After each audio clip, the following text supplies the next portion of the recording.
All right, 7:10 right now. The stars of the popular HGTV show Renovation Aloha are dazzling viewers with home makeovers right here in Hawaii. But according to Silver Beach, Christina Jedra, they're not exactly following the rules. So Christina, what are they not doing?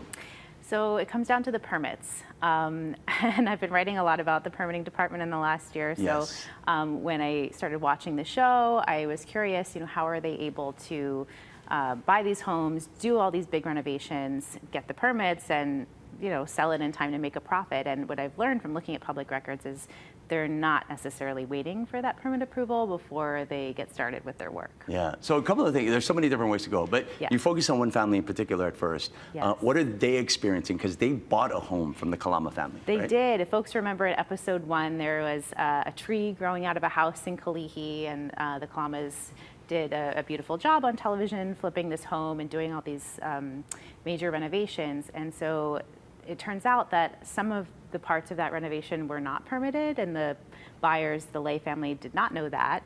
And in fact, they've had some structural issues with the house since buying it, and they're kind of looking at their legal options at this point. But the problem for buyers in this scenario is that when you have unpermitted work, fixing it and getting it up to code and getting a permit is now the buyer's responsibility at their expense. Yeah, and since you mentioned some of the stories that you've done on DPP, they do have their own issues, and Absolutely. that's the justification that the Kalama family uses, right?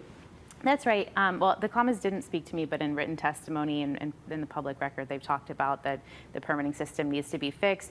People, are really in pain waiting a year or more for renovation permits or building permits. So there is a legitimate problem there. And probably if the Kalamas waited to go the proper route, they wouldn't be able to have their business. But there are consequences when you go about it this way. Yeah, we're talking a ton of money, right? I mean, we're talking about not just the homes that they're selling, they have their podcast. I mean, they're raking in the dough at this point. They say they are, at least on their Yeah. YouTube podcast. They say that real estate has turned them into millionaires. And they talk about the profit they make on each project on the show.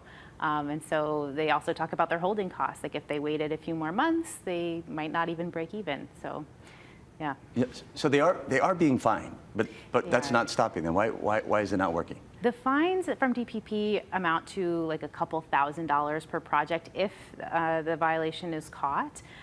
For each of the projects the Kalamas are doing, they're making a couple $100,000 on some of these per project, according to their show. Yeah, it's actually a very fascinating read, and it's out on the website right now. So you can read the full article on civilbeat.org or text 66866 to get their newsletter. Christina, thank you for joining us. Thanks so much. We'll be right back.